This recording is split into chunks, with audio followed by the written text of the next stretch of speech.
and the American people, but he also brushed off those comments as, quote, locker room talk. Well, many NFL players have chimed in saying this isn't how they talk in locker rooms. Former NFL punter Chris Kluwe wrote a piece for Vox speaking out against Trump and his definition of the locker room culture. We want to share a portion of that with you. Kluwe writing, "You're wrong in the only type of wrong an over-tanned ham hock like yourself can accomplish, plummeting past the morass of gross incivility into the abyss of depraved sociopathy. How do I know this? Simple. I was in an NFL locker room for 8 years, the very definition of the macho alpha male environment you're so feebly trying to evoke to protect yourself. And not once did anyone approach your breathtaking depths of arrogance and imbecility. Oh, sure, we had some dumb guys and some guys I wouldn't want to hang out with on any sort of regular basis. But we never had anyone say anything as foul and demeaning as you did on that tape. And hell, I played a couple years with a guy who later turned out to be a serial rapist. Even he never talked like that." Jeff Saturday here with us to join the conversation. We appreciate having a player perspective, but I want to start with you, Max. What was your take? I think Chris Kluwe is very angry at Donald Trump, but in terms of his, and for good reason, in terms of Kluwe's assertion that he never heard that kind of talk, look, if you take, and Trump is talking, when they spin the talk, because they're trying to make an excuse, as locker room talk, I don't think they're just talking about professional sports locker rooms. Right. They're talking about locker rooms at, I guess, country clubs or gyms, although I haven't heard that in my experience, that. But if you're talking about, let's just limit it to professional locker rooms. There are 32 NFL teams, over 50 guys in each locker room. There are 25, just take baseball and football, there are 25 guys, over 25 guys in every Major League Baseball locker room, 30 teams. You're talking about right there, 2,000 plus guys every season. For how many seasons now? Of course, things like this have been said, just because if you get that many people having that many conversations, anything you can imagine that might be said will be said at some point. I think what's really going on here is that very few would want to admit that anything this vulgar would be said because they don't want to become clickbait, which in this environment you will become clickbait. But I also think what's happening is essentially Kluwe and others, many, many others from professional sports, are saying, don't damn us, when they hear locker room, don't damn us by association. Don't damn us by associating Trump and his comments and that kind of way of thinking with even a part of our professional work environment. I think that's what's going on here. Let me say this. I've been covering professional sports for over 24 years as a journalist. I started off my career, before I started my career off at the New York Daily News as a high school reporter, I covered as an intern Greensboro, North Carolina, Winston-Salem, North Carolina, Atlanta Journal-Constitution, et cetera, et cetera. Started off at the New York Daily News, went to the Philadelphia Inquirer for 7 years. In the midst of being at the Philadelphia Inquirer, also worked for CNN-SI, then Fox Sports, and then obviously ESPN all of these years. I've been in locker rooms for over 23, 24 years. I've never heard what Donald Trump alluded to as it pertains to locker room talk. I've heard vile talk. I particularly am alarmed when us as the black community is highly sensitive to the N-word, as well we should be. But white reporters and others are walking to the locker room and players are playing some of the music with the misogynistic lyrics and the N-word being spewed every other word. The loudspeakers booming, and there's no regard for the fact that there are reporters that happen to not be black in the room listening to guys dancing and singing and saying all of this stuff. Having said all of that, I've never heard in any locker room, NFL, NBA, college, pro, Major League Baseball clubhouses. Hell, I've even been in the locker rooms inside of, for a hockey game. For crying out loud. I've never heard it. Not one time. In terms of grabbing a woman's privates, you're just going to take it. You force yourself on her.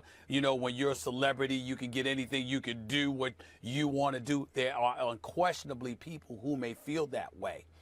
But verbalized and talked about and echoed in such a way? No, I've never heard that at all. And so what I would say is that when we look at it from that perspective, I don't blame the Chris Kluis of the world and others, and Udonis Haslem for the Miami Heat and others speaking up and speaking out, because they have wives and girlfriends, they have children, they have daughters.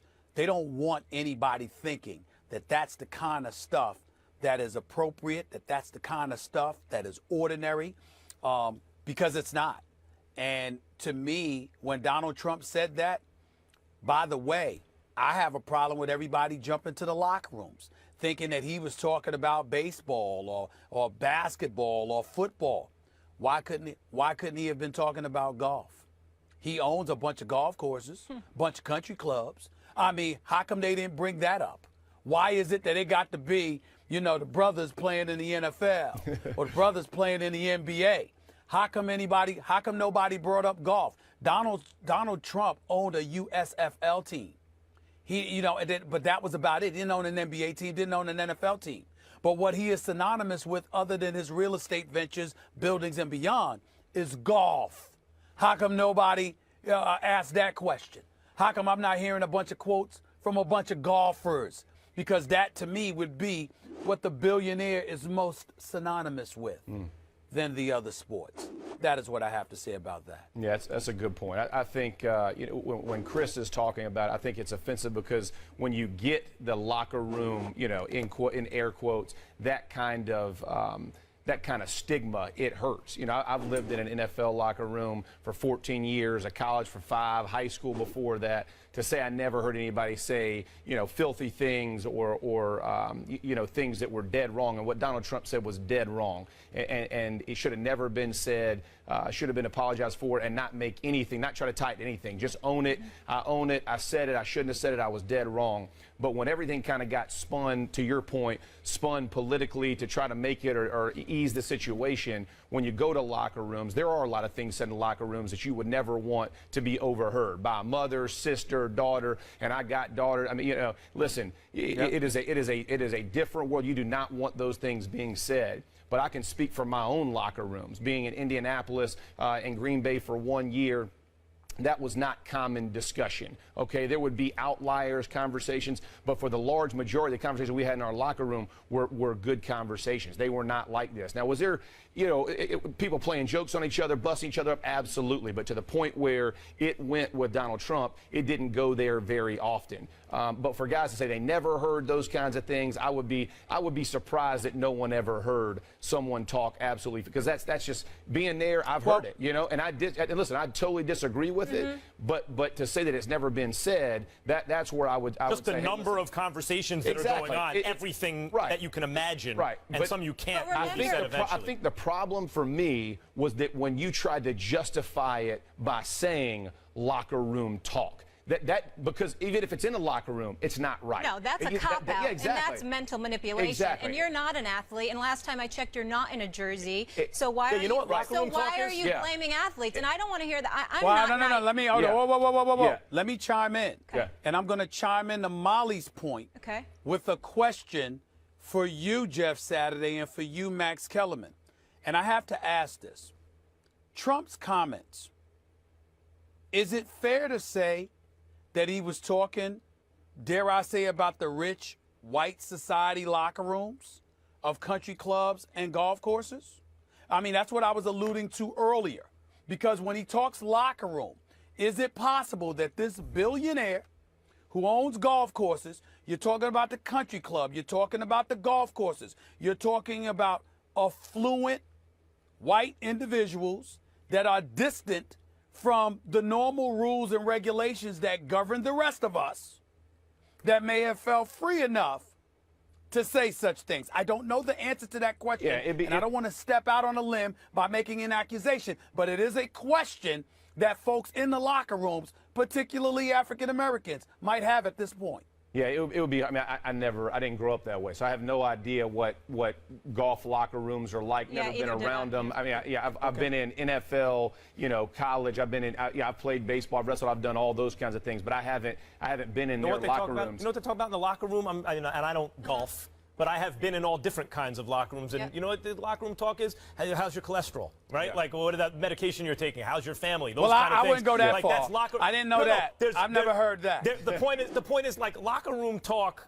Most talk when men are alone is not depraved talk. Right. Sometimes it is, particularly when you're adolescent or in a group that fosters an adolescent dynamic. That's a great point. But generally, it's adult conversations, even when it's adults behaving like children. And I was going to say this. I would say the things that I can remember that were things that you definitely were my younger years in the game, whether it be college, you know, right? Because you're a bunch of young men who don't know all exactly. And I'll say this as a high school coach now. You know, I help coach high school with my son's team.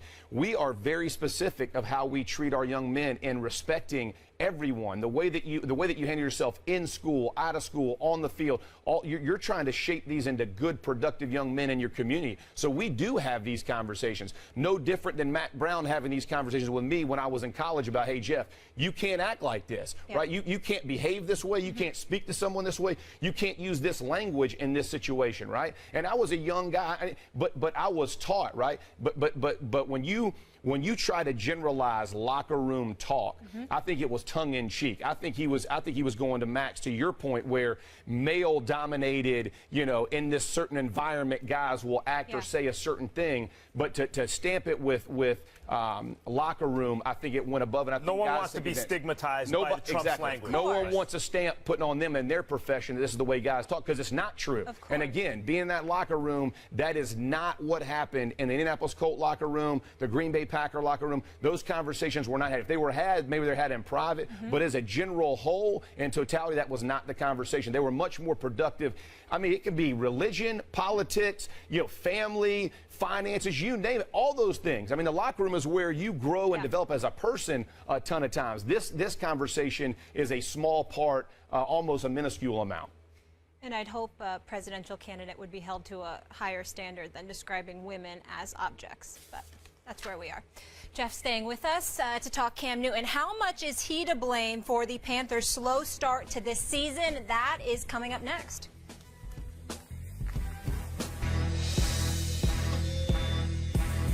Let's get it cracking. Let's start the session. March Lynch, the competition, balls by that action. You can never debate it. This is actual fact. Stephen A. and Max Kale say they say it's a rap. I'm like, say what? Say what? What's up with all my haters? I'm a ball when I perform. So my jersey's in the air. I'm allergic to my haters. Every morning I prepare. Lot of clothes I can wear just like them Oregon players. Yeah, quack, quack. What it do? Rap like it's nothing to it. Matter of fact, you can ask hard and I'm cooking too.